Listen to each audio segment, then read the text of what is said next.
وقال النبي الكريم صلى الله عليه وسلم في الحديث تركت فيكم أمرين لن تضلوا ما تمسكتم بهما كتاب الله وسنة رسوله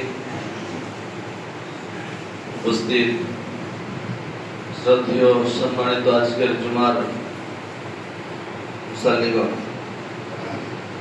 সর্বাগ্রে আমরা সেই মহান করুণাময় রব্বুল আলামিনের প্রশংসা, তিনার হামদসানা, তিনার তারিফ করি, যিনি আমাদেরকে সমস্ত রকমের কাজ কর্ম ছেড়ে ফেলে আমরা মসজিদে উপস্থিত হতে পেরেছি। তাই সকলে বলে বলি আলহামদুলিল্লাহ। তারপরে পরে আমাদের ধর্মের গুরু, ধর্মের নেতা, সর্বকালের সর্বযুগের সর্বশ্রেষ্ঠ মহামানব জনাবে মুহাম্মদুর রাসূলুল্লাহ সাল্লাল্লাহু আলাইহি ওয়াসাল্লামের প্রতি সহস্র শান্তির ধারা বর্ষিত হোক। আল্লাহুম্মা সাল্লি আলাইহি ওয়া সাল্লিম বারিক আলাইহি।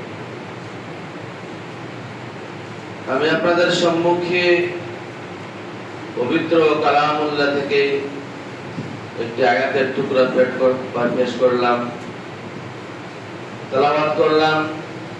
সে আয়াত এবং সে আয়াতে কোরআনকে সামনে রেখে আমি আমার সংক্ষিপ্ত তথ্যবলের বিবরণ তুলে দেওয়ার চেষ্টা করিব ইনশাআল্লাহুল আজিজ। ওয়া তাওফীক ইল্লা বিল্লাহ, আলাইহি তাওয়াক্কালতু ওয়া ইলাইহি উনীব। সেই টপিক, সে বিষয় হচ্ছে জুলম। জুলম শব্দের অর্থ হচ্ছে অত্যাচার।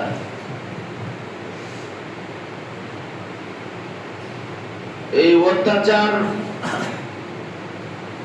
আমাদের সমাজে কারো বাড়িতে বাড়িতে অত্যাচার,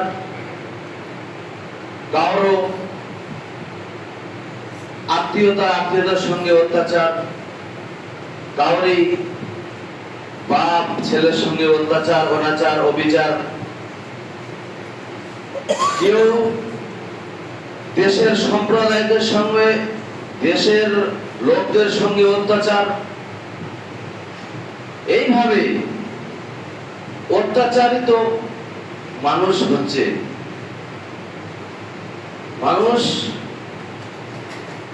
মানুষের প্রতি জুলম, অত্যাচার যদি কেউ করে থাকে,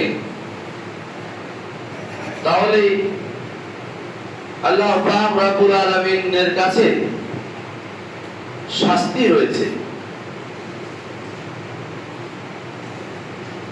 এই অত্যাচার, শাস্তি, এই জুলম, অত্যাচার এমন একটি জঘন্য অপরাধ, যে অপরাধটা আজকে আমাদের সমাজে ছড়িয়ে ছিটিয়ে রয়েছে। সেই অপরাধকে নিবারণ করিবার জন্য যদি আমাদেরকে সেই অপরাধ নিবারণ করতে হয়, তাহলে আমাদের ভ্রাতৃত্ববোধ, আমাদের ভালোবাসা, আমাদের সম্পর্ক বিচ্ছিন্ন করা যাবে না। সম্পর্কটাকে জড়িয়ে রাখা প্রয়োজন। এই জুলুম যদি কোনো মানুষের প্রতি করে থাকে, তো এর বিচার, এর মাপ ওকে যেন ওই ব্যক্তির কাছেই করে নিতে হবে, মানে দুনিয়াতেই করে নিতে হবে, তার কাছ থেকে মাপ চেয়ে নিতে হবে। কোন ব্যক্তি যদি কোন ব্যক্তির সঙ্গে জুলুম, অত্যাচার করে থাকে, তাহলে এই পাপটা যদি সে মাফ না করে, হাত ধরে হোক, করজোড়া করে হোক, আর কিছু করে হোক, সেই জুলুম হচ্ছে অত্যাচার। কেউ করছে গালি দিয়ে, কেউ করছে হাত দিয়ে, কেউ করছে টাকা পয়সা দিয়ে, কেউ করছে আর কিছু দিয়ে। অনেক ধরনের আমাদের প্রতি আজকে জুলম। এই জুলম, অত্যাচার এমনও হতে পারে হচ্ছে যে সেটা কেন্দ্রিক হোক, রাজ্য কেন্দ্রিক হোক, কিংবা সমাজ কেন্দ্রিক হোক, যেই কেন্দ্রিক হোক না কেন, জুলুম অত্যাচার। আমরা জানি, আমরা অবগত আছি যে আমাদের কিছু সংখ্যক লোকদের প্রতি যে আমাদের ভারত সরকার আমাদের ভোটাধিকারকে মুছে ফেলিয়েছে, হরণ করেছে, দুরসাত করেছে, করে দিয়েছে। এটা কি জুলুম নয়? এটা কি অত্যাচার নয়? এটাও এক ধরনের অত্যাচার। তাহলে এই অত্যাচার কেউ যদি করে থাকে, আল্লাহ পাক রব্বুল আলামিন নবী করিম সাল্লাল্লাহু থেকে হাদিস প্রমাণ করছে, সহিহুল জামিতে একটা হাদিস প্রমাণ করছে যে কেউ যদি কারো প্রতি কোনো অত্যাচার করে থাকে, যে আল্লাহ পাক রব্বুল আলামিন এর ফল দুনিয়ায় আল্লাহ পাক রব্বুল আলামিন দেখিয়ে দেয়। এর ফলটা আল্লাহ পাক রব্বুল আলামিন দুনিয়াতে মধ্যে দেখাবে। সহিহুল জামিতে হাদিসটা প্রমাণ করছেন। তার মধ্যে কোন দুটো পাপ? সেই দুটো পাপ হচ্ছে, একটা হচ্ছে অত্যাচার, আর একটা হচ্ছে বাবা মায়ের অবাধ্য সন্তান, বাবা মায়ের অবাধ্য হওয়া। এই দুইটা পাপ যদি কেউ এই পৃথিবীর বুকে করে থাকে, সহিহুল জামির হাদিসটা প্রমাণ করছে যে এর ফল আল্লাহ পাক রব্বুল আলামিন দুনিয়াতে দেখায়। আল্লাহর প্রতি ভরসা স্থাপন করতে হবে, রাখতে হবে যে আমাদের প্রতি আজকে জুলুম, অত্যাচার, অনাচার হচ্ছে, নিশ্চয়ই যারা করছে আল্লাহ পাক রব্বুল আলামিন এর ফল দেখাবে। সেটা সময়ের সাপেক্ষে, সেটা সময়ের কেন্দ্রিক। সময় আসতে পারে দেরিতে, তাড়াতাড়িও আসতে পারে। তাহলে এই জুলুম, এই অত্যাচার যদি আমরা কারো উপরে করে থাকি, তো আমাদের যেন পৃথিবীর বুকে যেন সেটা আমরা তার কাছ থেকে মাফ করিয়ে দিই। কারণ এটা হচ্ছে বান্দার হকের মতো, বান্দার হক। এই বান্দার আরেকটি বান্দার হক যেমন রয়েছে, আপনি তাকে গালিগালাজ করলেন, আপনি তাকে অন্যায়ভাবে মারলেন, আপনি তাকে অন্যায়ভাবে জমিগুলো দখল করলেন, আপনি আপনার বোনের অন্যায়ভাবে জমি জায়গাটা দিলেন না, এইভাবে করে আপনি বড় ছেলে বাবার কাছ থেকে চুরি করে জমিটা বেশি করে নিয়েছেন, এগুলো অন্যায়, এগুলো অপরাধ, এগুলো জুলুম, এগুলো অত্যাচার মানুষের প্রতি করে থাকে। রাসূলুল্লাহ সাল্লাল্লাহু আলাইহি ওয়াসাল্লাম বলছেন, এই জুলুম, এই অত্যাচার কেউ যদি কারো করে থাকে, তো আবু সাঈদ রাদিয়াল্লাহু তাআলা আনহু থেকে একটা হাদিস আছে, মান আখাযা শিবরান, কেউ যদি কারো 1 ফিট জমি এদিক ওদিক করে নেয়, হরণ করে নেয়, দুলিশাত করে নেয়, জোরপূর্বক দখল করে, অত্যাচার করে, জুলুম করে, অনাচার অবিচার করে, রাসূলুল্লাহ সাল্লাল্লাহু আলাইহি ওয়াসাল্লাম বলছেন কিয়ামতের দিনে তার প্রতি 7টা পৃথিবীকে ঝুলানো হবে, তার ঘাড়ে, তার গলায় পেঁচিয়ে দেওয়া হবে 7টা পৃথিবী।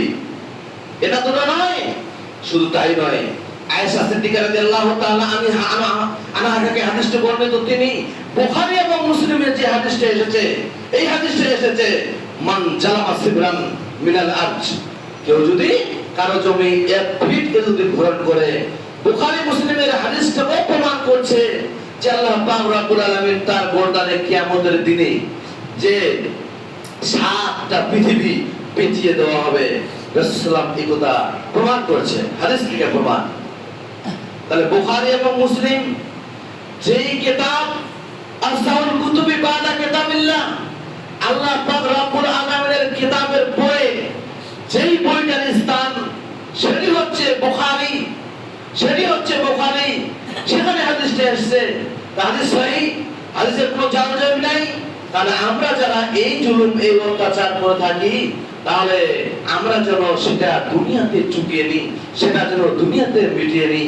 তার পা ধরে হোক, তার হাত ধরে হোক, তার আর কিছু করে হোক, তার কাছ থেকে যেন আমরা সেটা চুকিয়ে দিয়ে নিবারণ করে দিয়ে ইহকাল ছেড়ে পরকালে পদার্পণ করি।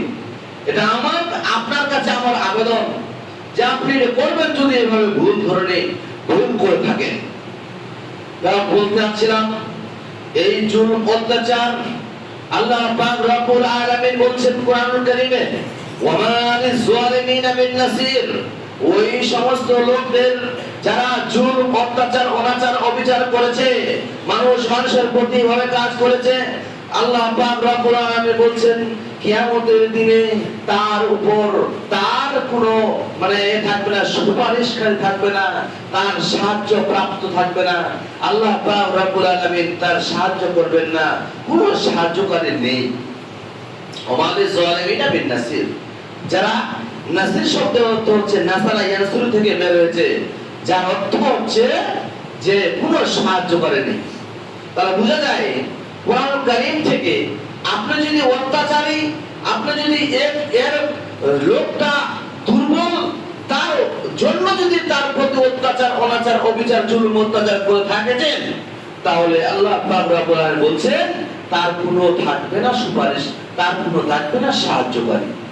কোরআনের আয়াত দ্বারা পরিষ্কার হলো, আমরা বুঝতে পারলাম যে অত্যাচার অনাচার জুলুম একটা জঘন্যতম অপরাধ। সেই অপরাধকে দূরে সরে থাকতে হবে, সেই অপরাধ থেকে দূরে সরে থাকতে হবে, কথাই সত্য। শুধু তাই নয়, আবু হুরায়রা রাদিয়াল্লাহু তাআলা আনহু আরো হাদিস প্রমাণ করেছেন,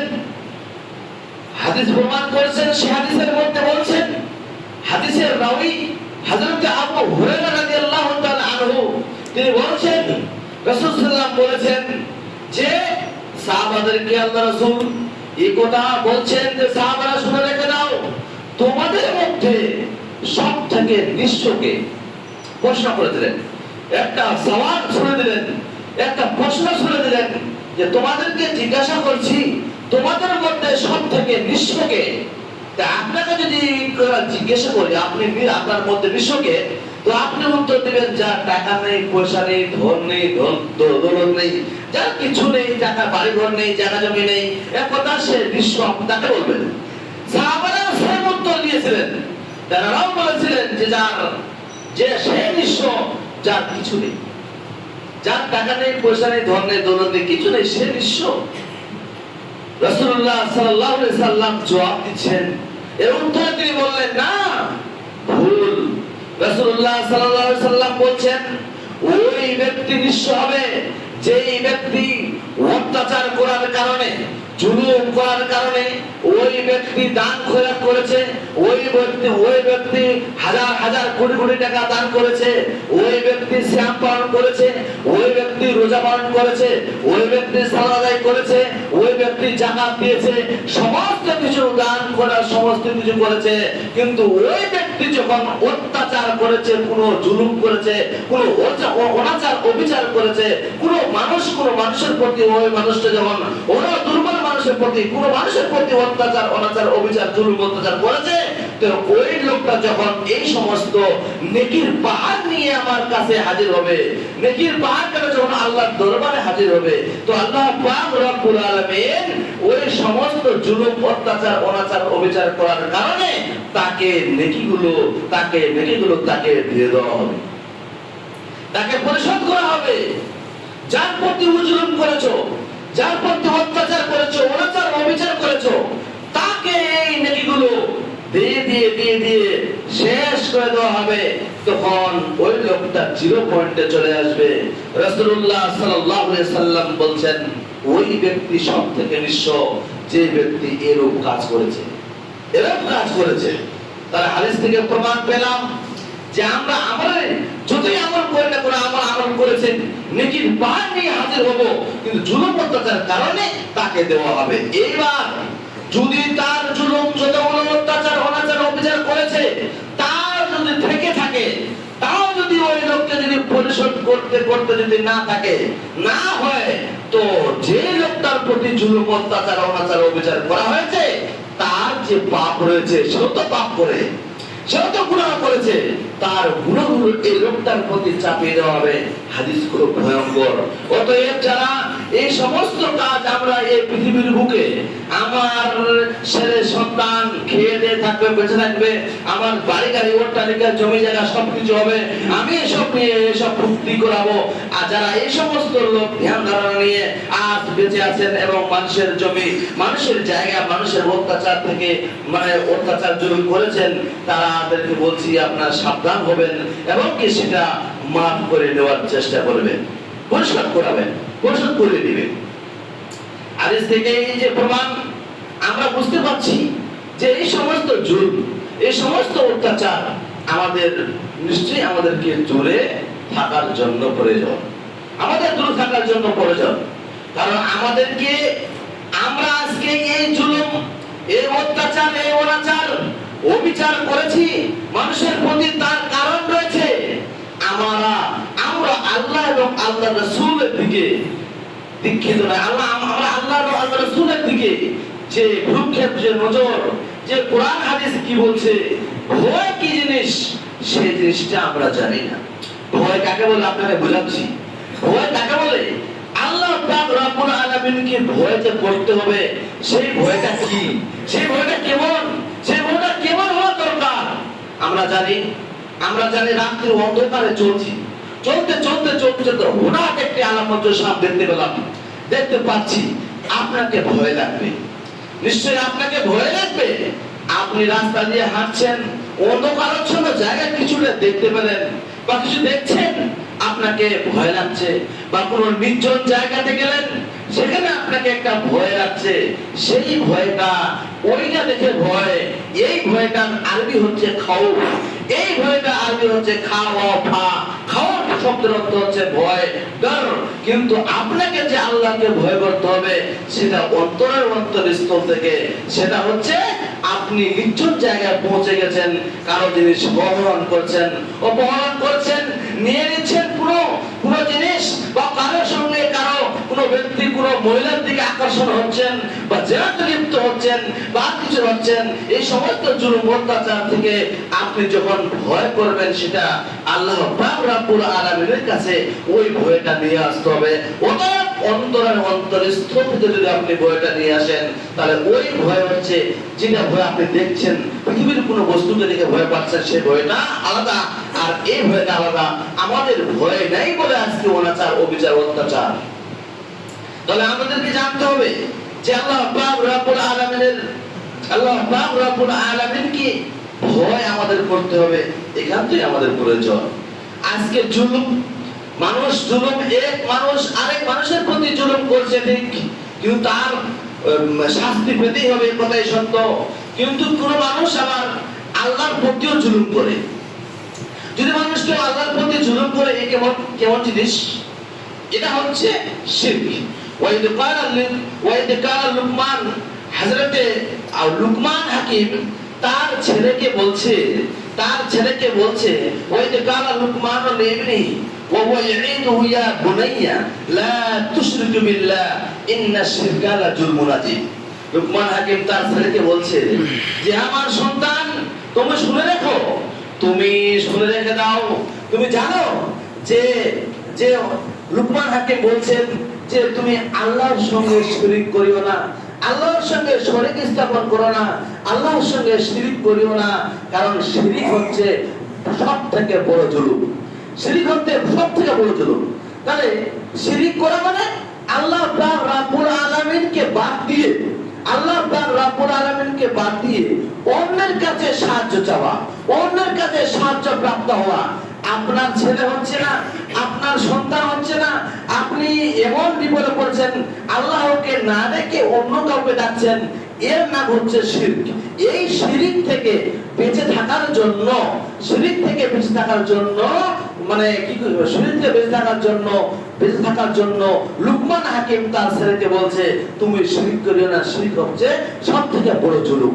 তারা বোঝা যাচ্ছে যে একটা জুলুম, এটা একটা অত্যাচার, আল্লাহর প্রতি করা। আল্লাহকে বাদ দিয়ে যদি মানে কাউকে ডাকা হয়, তাহলে সেটা ভয়ঙ্কর ব্যাপার নয়, সেটা ভয়ঙ্কর ব্যাপার নয়। কেউ আপনাকে সাহায্য করবে না, একমাত্র মহান করুণাময় রব্বুল আলামিনকে, রব্বুল আলামিন আপনাকে সাহায্য করবে। শুধু তাই নয়, আরো শিরকের বিষয় বলে যে এই জুলুম, আমরা যে জুলুম করি আল্লাহর প্রতি, সেই জুলুম মাফ হবে না, সেই জুলুম খুবই খতরনাক।